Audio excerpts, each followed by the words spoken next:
Hey everyone, before we get going here, I want to let you know that if you're interested in hearing Behavioral Observations episodes that are ad-free and just start right out with the interview itself, head on over to patreon.com/behavioral observations and learn about supporting the show through a Patreon subscription. If you sign up, you'll get your own subscribers-only feed that you can use with your podcast app of choice, and it's really easy to do. So again, go to patreon.com/behavioral observations to learn more. Okay, on with today's episode. Welcome to session 249 of the Behavioral Observations podcast. You know, it's kind of a podcast cliche, and cliche I'm certainly guilty of, to refer to an interview as wide-ranging in nature. You know, everyone says, oh, well, this is a wide-ranging conversation. And again, I've used that many, many times on this show. But in this case, the description certainly fits.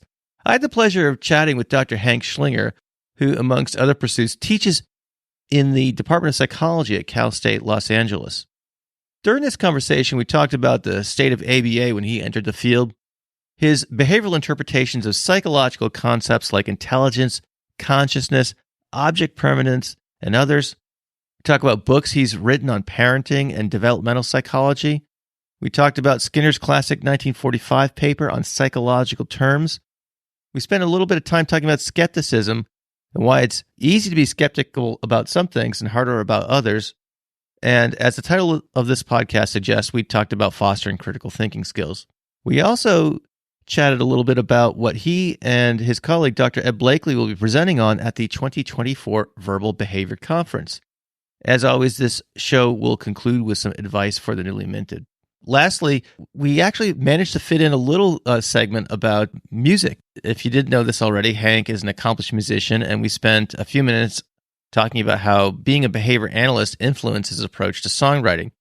In fact, Hank has given me permission to play a portion of the song, One More Invention, that was inspired by, you guessed it, behavior analytic principles. And as such, you'll hear that at the end of the podcast instead of the normal outro music. And as always, you can find links to the things we talked about over at the show notes at behavioralobservations.com. And while you're there, hop on the email list so you can get these show notes delivered straight to your inbox. And before we get to this episode, I do want to let you know that we're brought to you by Behavior University, HRI Recruiting, and CEUs from this podcast itself, Behavioral Observations. That's it for opening remarks. For now, let's get right to the conversation itself. So without any further delay, please enjoy this, you guessed it, wide-ranging conversation with Dr. Hank Schlinger.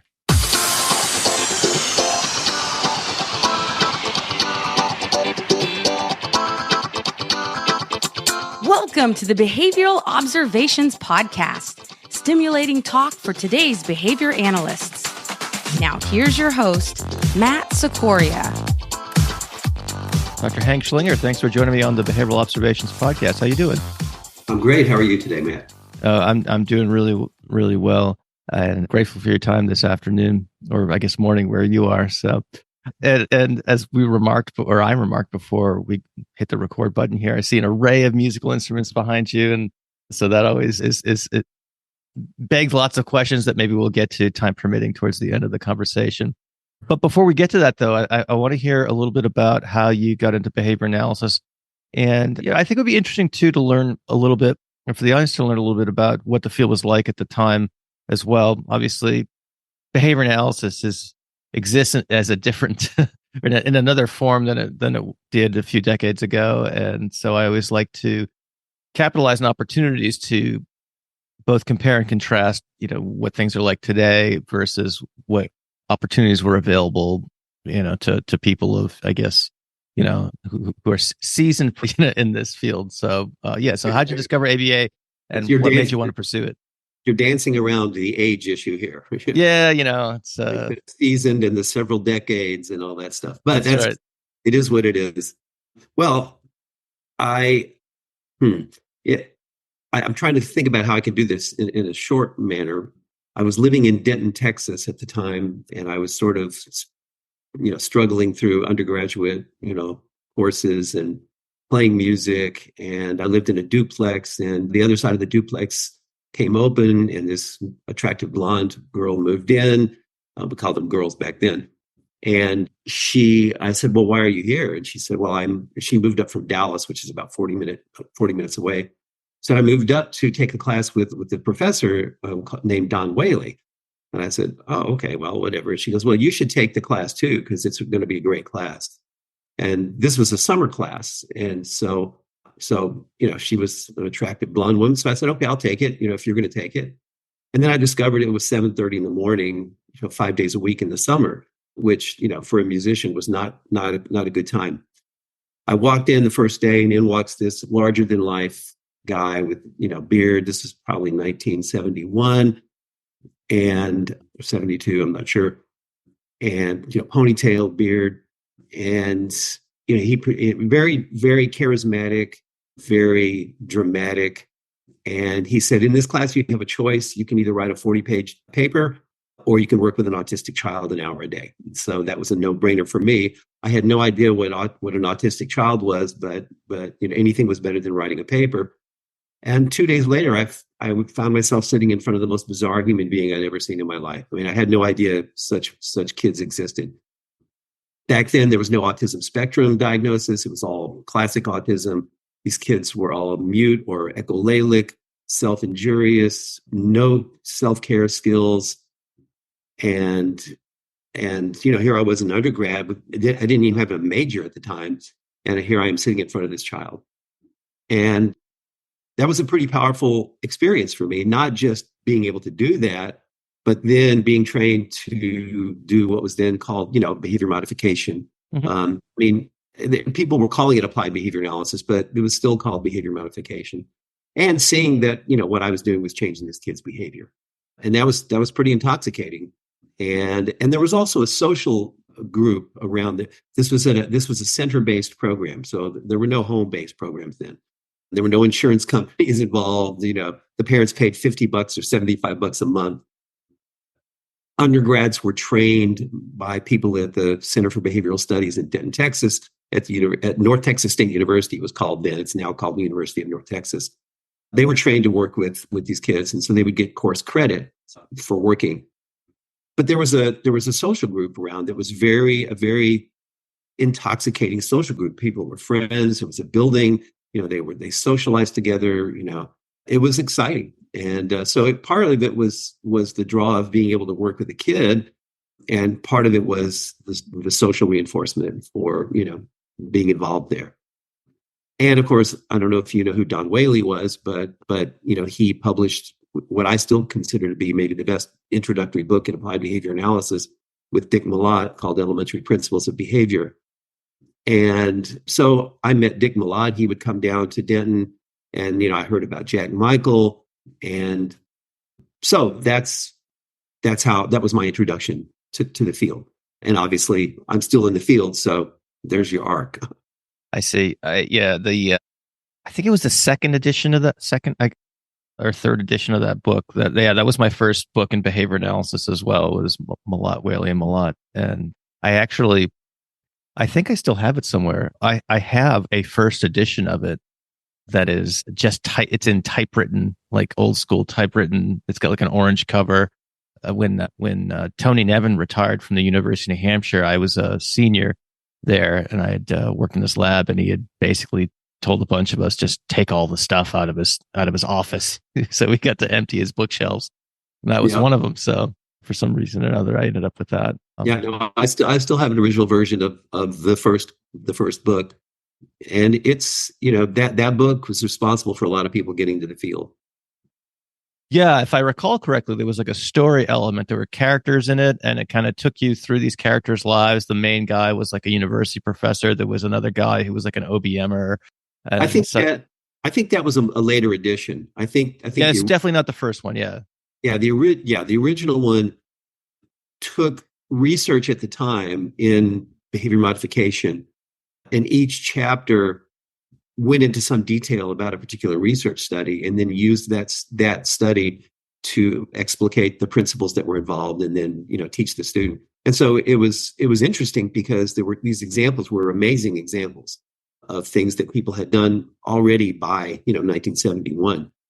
And so I I still recommend the book, if anybody can get their hands on it, especially, beginning BCBAs. Indeed. All right, so it's not 1971 anymore. It's 2023. So what are you doing these days in behavior analysis? You said you're still in the field. So for the listeners that aren't acquainted with your current circumstances, where are you? What do you do, and etc. Yeah, I'm a professor in the psychology department at California State University, Los Angeles. For 7 years, I directed the master's program in the psych department. I took that position over from Barry Lowenkron when he retired. And then that program was discontinued because of, academic politics. And then a couple of years after that, I started a BCBA program. So we now have a course sequence of 6 courses.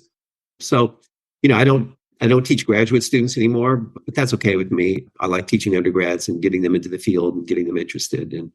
And so I'm doing that and writing, still writing. If you've heard me talk about Behavior University's webinars before, you've probably heard me talk about how they do not have unlimited seats. I'm looking at one that looks really awesome. It's capacity building through collaboration, ethical applications of the science of behavior analysis in public schools. That one's sold out, unfortunately. The good news is they have a lot of great webinars that are still scheduled and still have seats available. But if you see something that's really interesting to you, you're going to want to grab that seat as soon as possible. So here's one that looks pretty cool. Coming up on January 16th, there's a webinar about promoting internet safety with Dr. Lori Sperry. There's other webinars on practical functional assessment and skills-based treatment, navigating IEP meetings. Boy, that one's necessary for sure. There's one by my buddy, Dr. Matt Broadhead, on restraint and seclusion.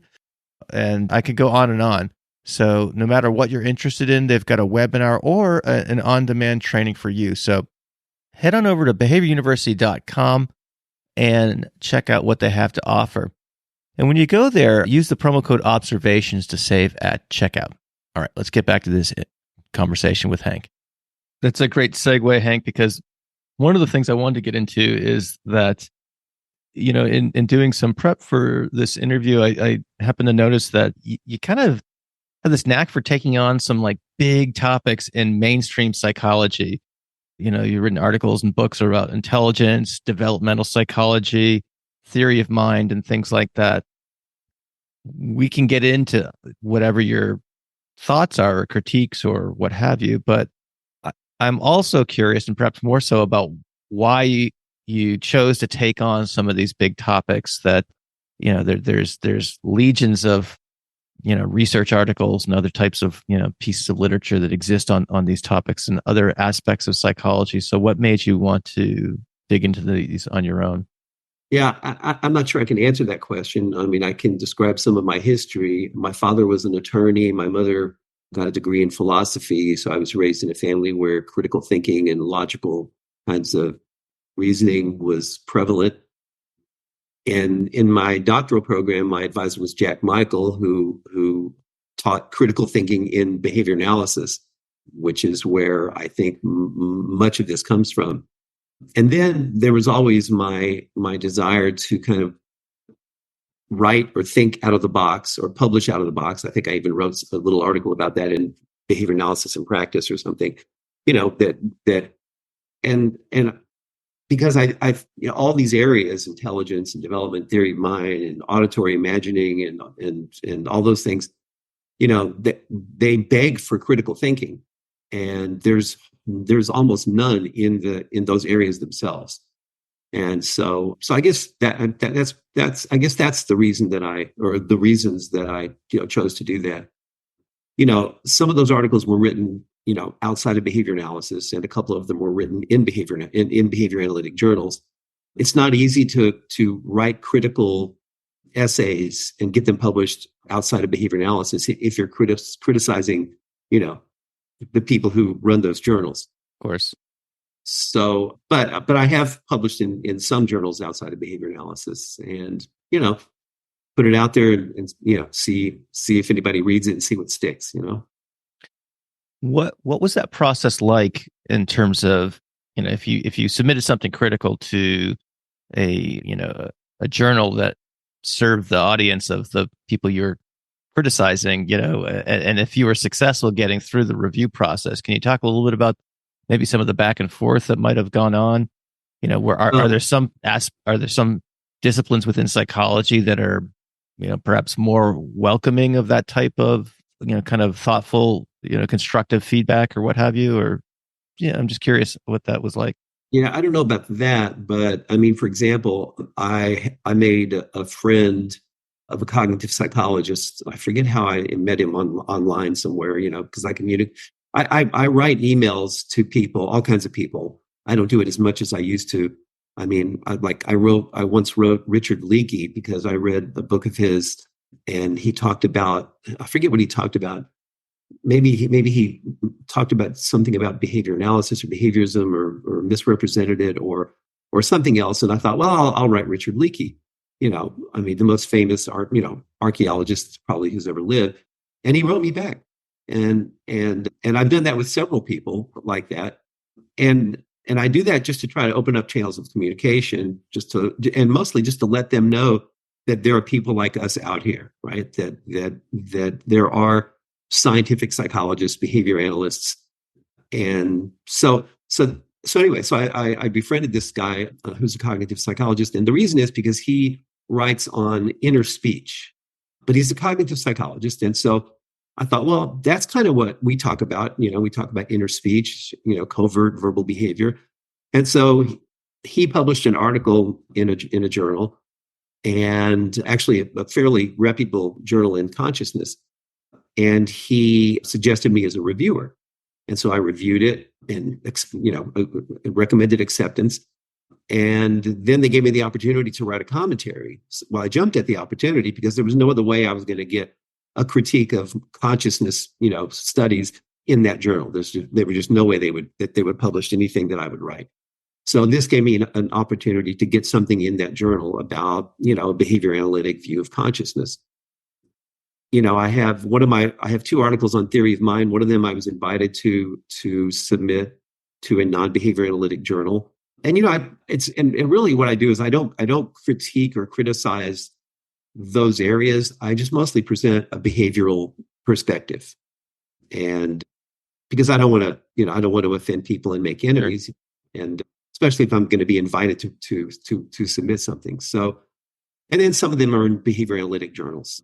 But I will tell you a funny story. The article I wrote called "The Myth of Intelligence" that was published in the Psych Record long before it was taken over by ADAI, and that was about the time that I was writing articles for Skeptic magazine.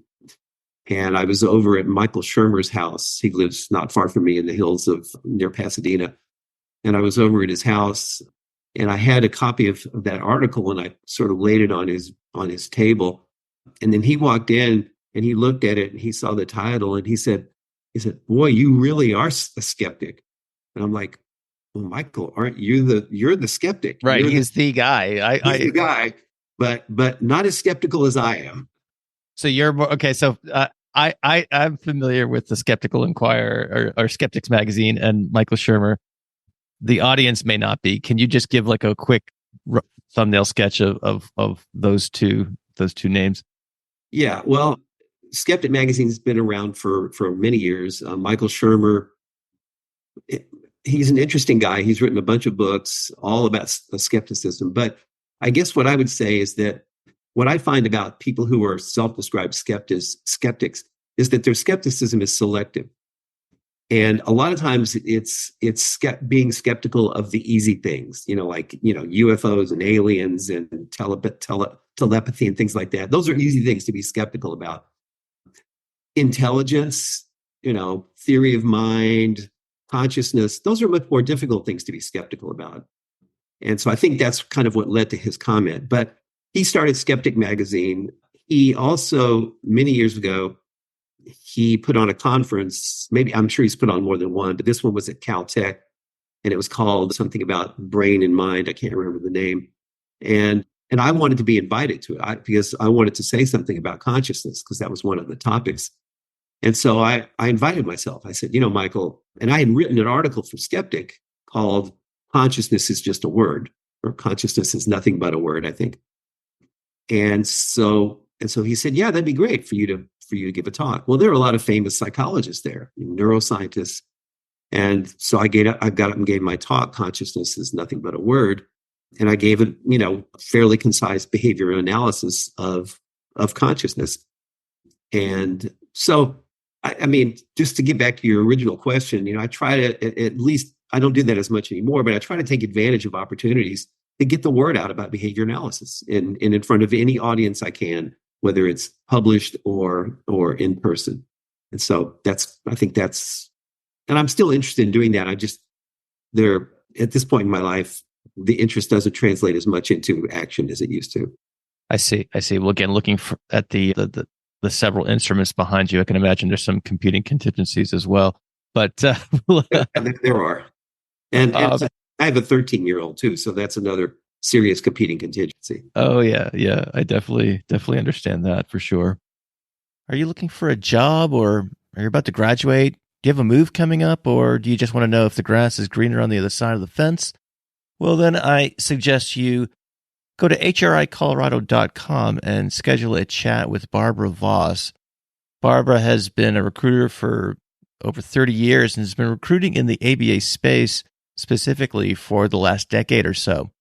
Nobody knows this field better than she does in terms of the ever-changing dynamics as it relates to employment.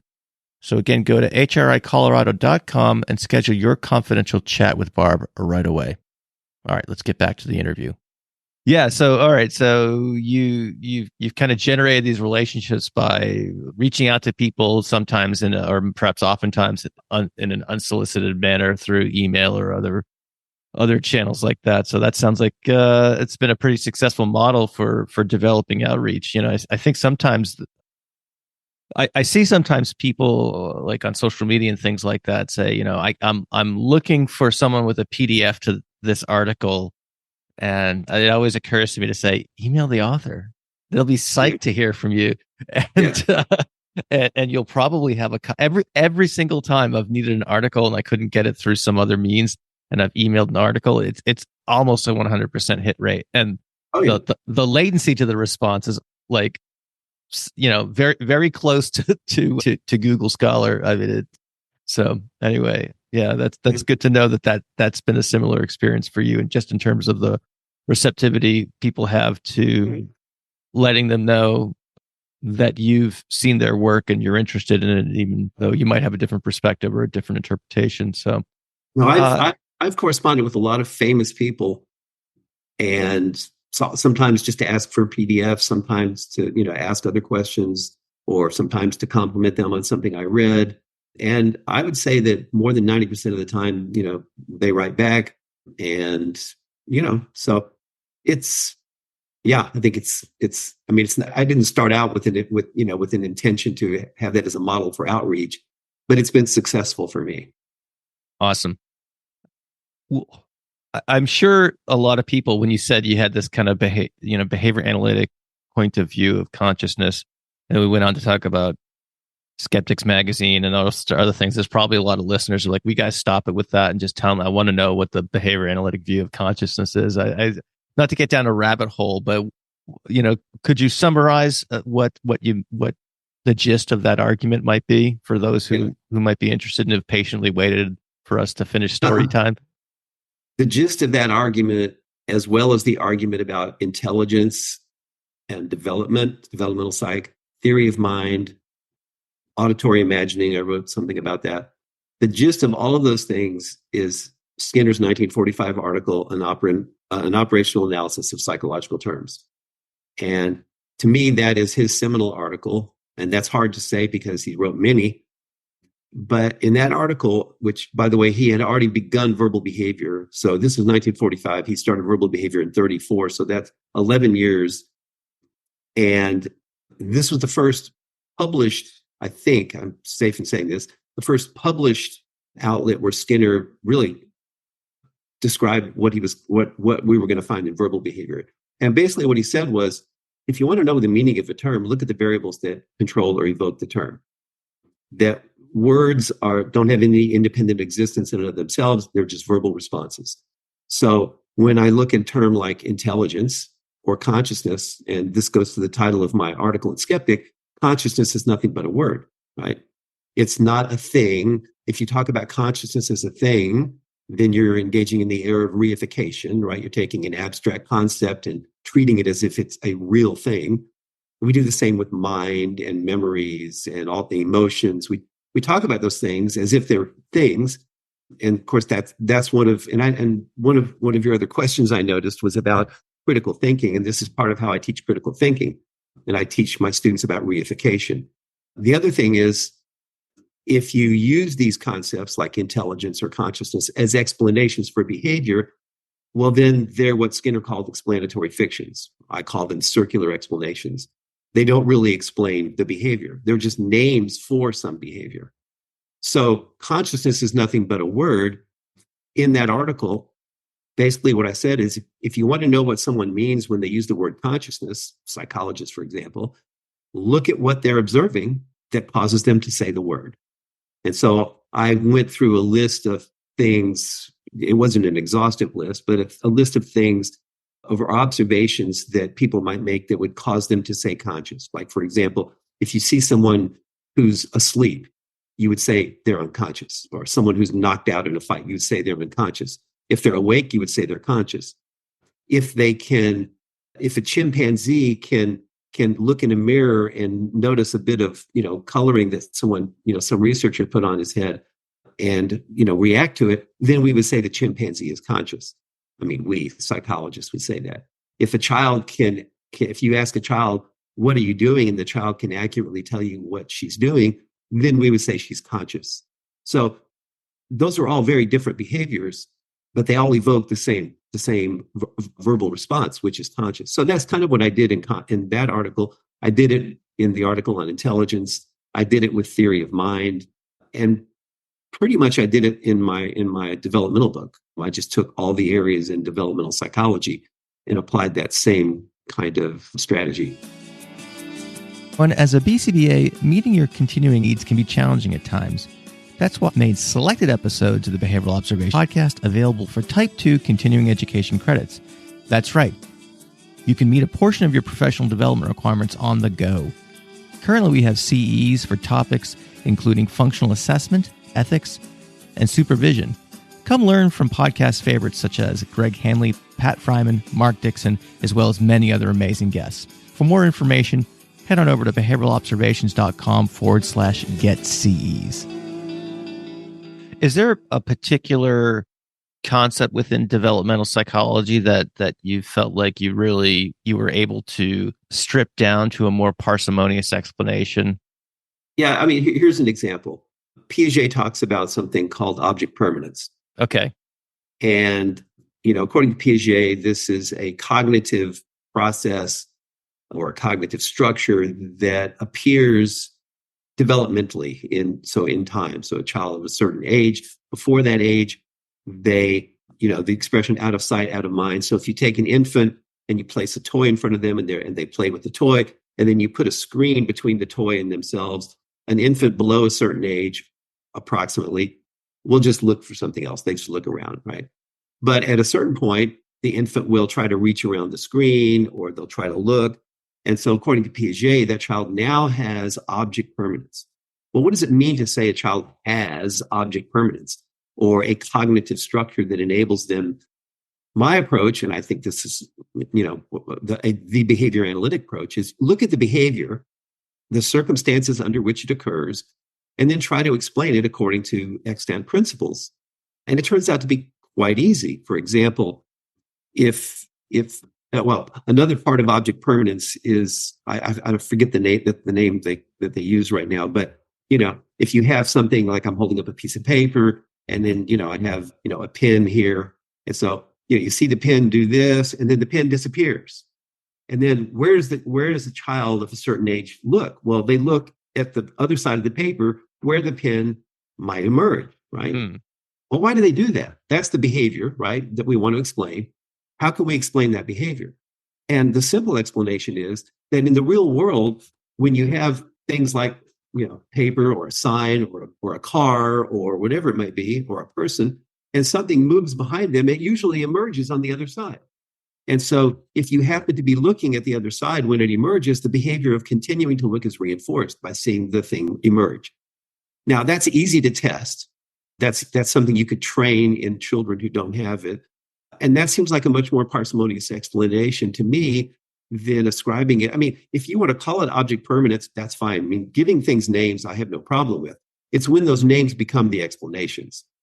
And that's an example of a circular explanation, or what Skinner called explanatory fiction, in which he said in verbal behavior, the function of an explanatory fiction is to allay curiosity and bring inquiry to an end. Right? I forgot about that. Yeah. What's wrong with why does my child get up in the classroom and run around, and why is she so distractible and can't pay attention? That's because she has ADHD. Oh, okay. Thank you very much. Right. I don't need to know anymore. Yes, you do, because that's just a name for those behaviors. It doesn't explain them. So the object permanence is a perfect example. Right. That's a great example. Yeah. So I'm curious now. Did the world of developmental psychology, did people's minds explode when you kind of talked about these types of concepts in terms that are, that don't use these types of explanatory fictions or circular explanations and things like that, or just more generally, how was that textbook received? I'm curious to. Well, I don't think it was received at all by non-behavior analysts. Okay. Or if they saw it, I'm sure they discounted it or discarded it. But I think people in the field who taught child development or developmental psychology, I know several people who've used the book and still use it, even though it's fairly dated. Well, it's not, in my view, it's not dated, but publication date is. So I think the people who teach those courses in our field who've used it like it a lot. But it wasn't really intended for anyone outside the field. Okay. But if someone outside the field did use it and like it, that'd be great. Yeah, I can imagine that would be an interesting, kind of a journal club type of text to review, or at least especially a lot of behavior analysts, probably have varying degrees of developmental psychology in their academic history, given that we're all kind of coming together from various backgrounds as opposed to being at one point, and this is certainly my experience, an offshoot of experimental psychology, where you're more likely to come into contact with developmental psych as part of that curriculum sequence. Anyway, so you also wrote a book called How to Build Good Behavior and Self-Esteem in Children. So I want to talk about that. But before we do that, I know you are going to be at the Verbal Behavior Conference down in Austin. I'll be there too. I'm looking forward to it. It is February 29th. We get to meet on Leap Day and March 1st, and there's a full day workshop on the 28th as well. I'll have the links to this event in the show notes for people who want to come check it out. So give us a little teaser. Don't give the talk away or anything like that, but let us know what you want to talk about and why you're compelled to construct this presentation. And I'm certainly looking forward to seeing it live, of course, just in a few short couple months. Hard to give a teaser without giving the goods away, but that's okay. My colleague and friend Eb Blakely, he's also going to be speaking at the conference. We've spent the last year and a half working on a paper which we have resubmitted to JAB, titled A Mediational Account of Equivalence and Verbal Relations, which is, I think, the title of my talk, or my two talks at the Verbal Behavior Conference. And so I think, the paper and my talks basically make the argument that when you look at what happens at the moment of reinforcement, in, for example, a matching to sample paradigm, that there's no such thing as derived or emergent relations. So, and if there's no not controversial at all. Nope. And if there's no such thing as derived or emergent relations, well, then that has implications for all the theories of derived and emergent relations. So that's the punchline. And then I guess people are going to have to attend the conference to hear how we get to that punchline. All right.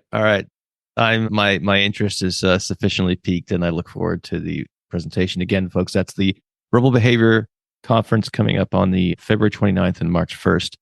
And if you can't make it to Austin, which would be a shame because it's a lot of fun there, you can attend virtually. And the folks at Behavior Live just do an amazing job with they just keep getting better and better at putting on these virtual conferences. So, and the conference itself is always a great conference. I mean, it's very, very top, I think, excluding, myself bragging, but it's a very top-notch conference. It's a boutique single track conference. And, every time I've attended talks, I've just been blown away. So. Yeah. And I would also add to that there's lots of opportunities it's also a small conference.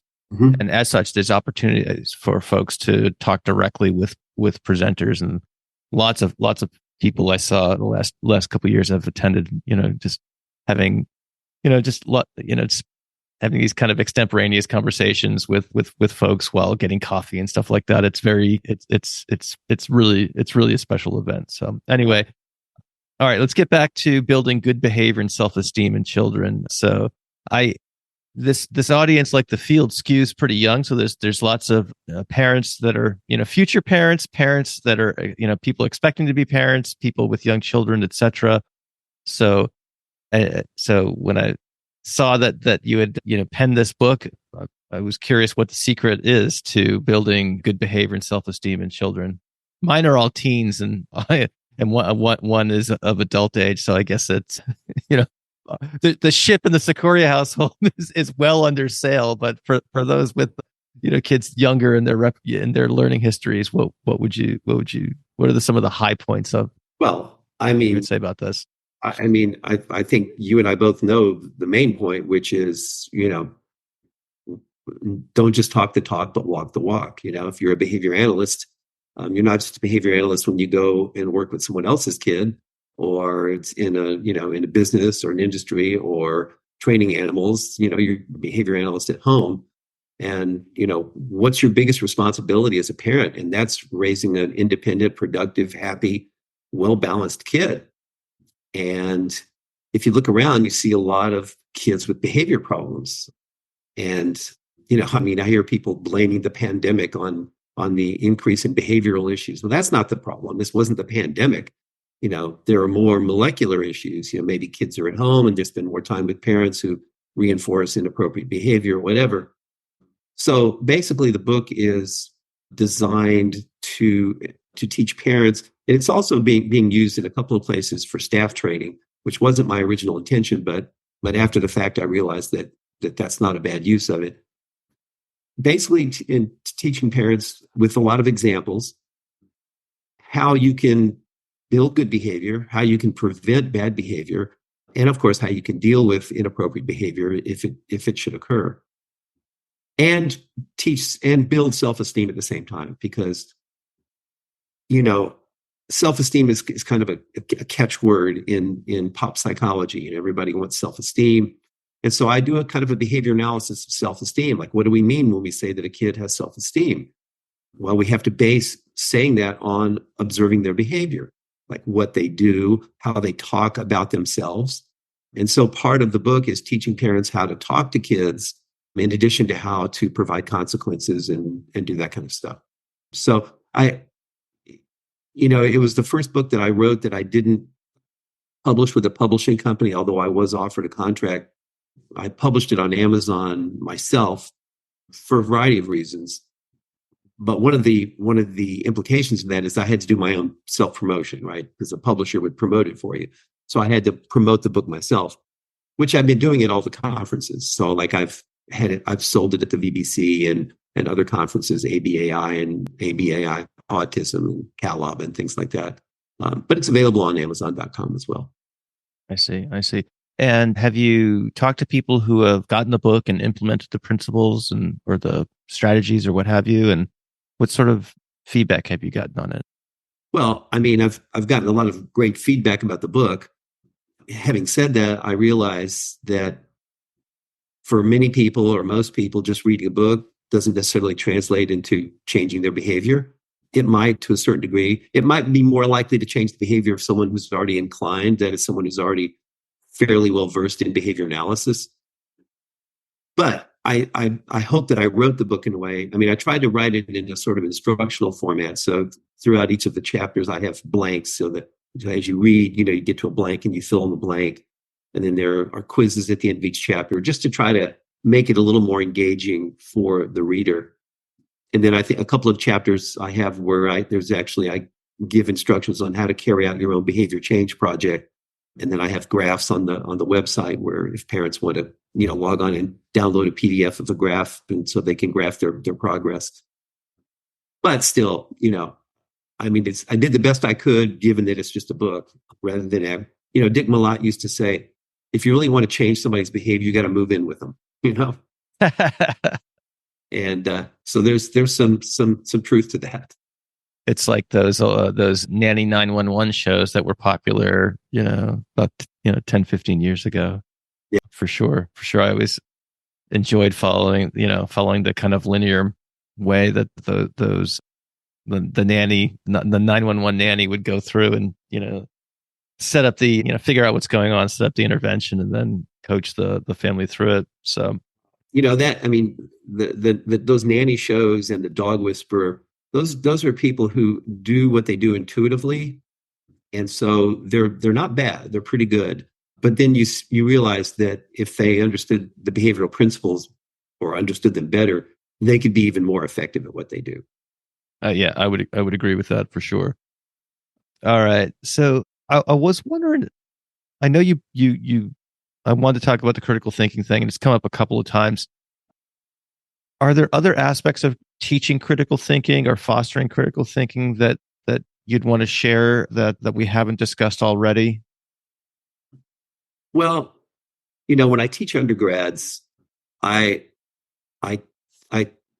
try to get them to focus on what people do.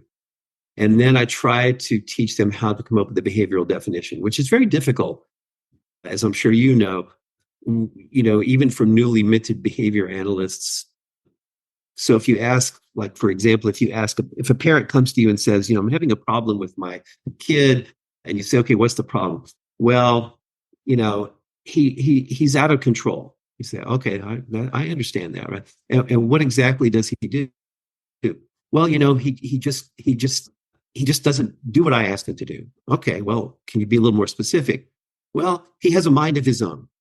So they keep coming up with different ways of summarizing or describing the behavior without actually pinpointing the behavior. It's very difficult to get someone to actually just say, oh, when I tell him to clean his room, he yells no at me, right? Or something like that.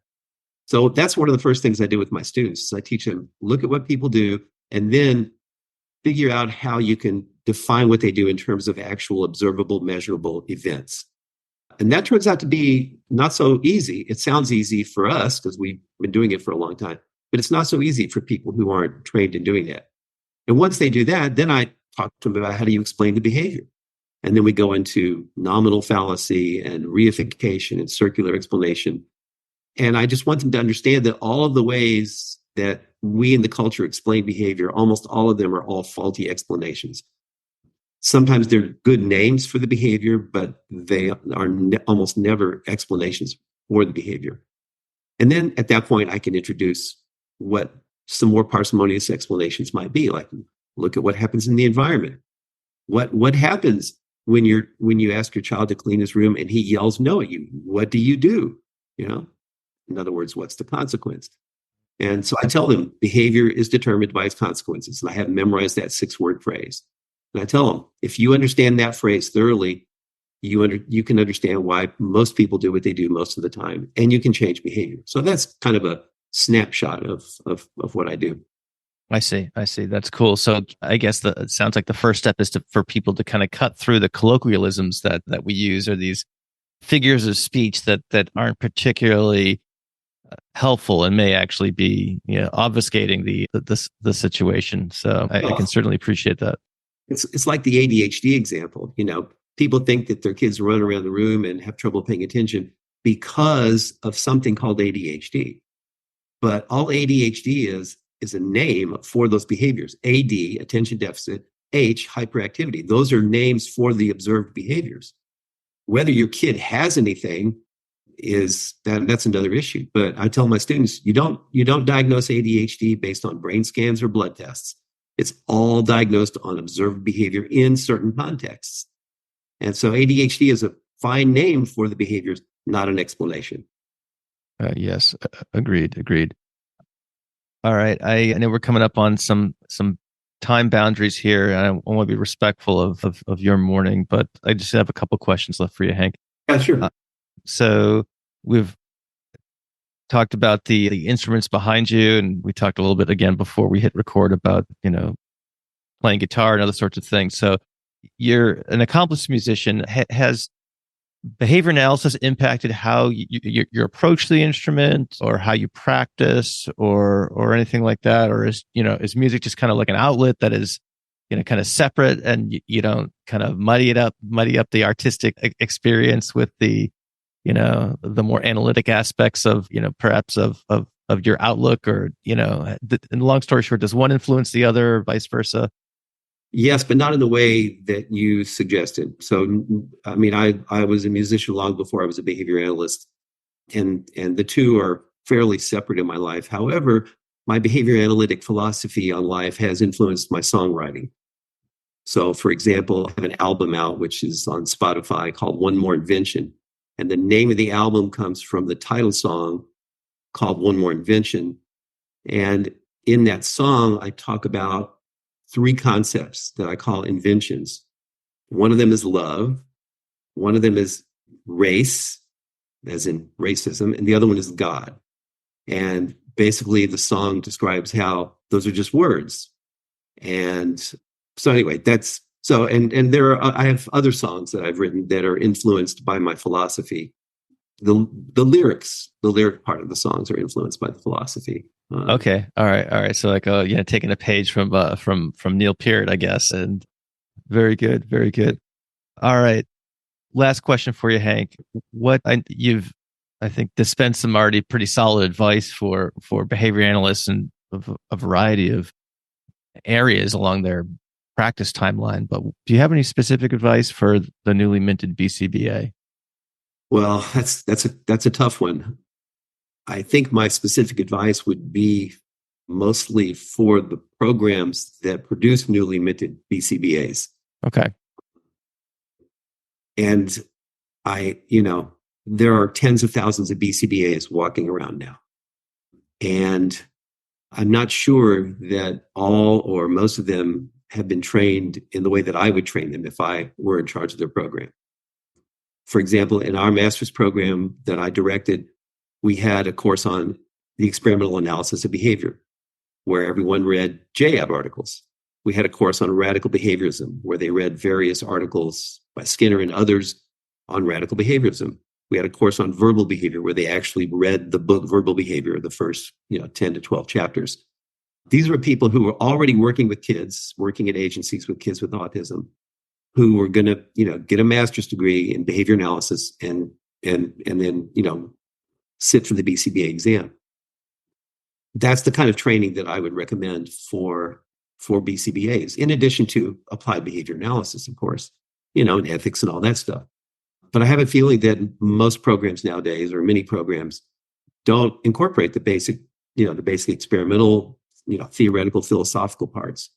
There are very few questions on the exam about those things.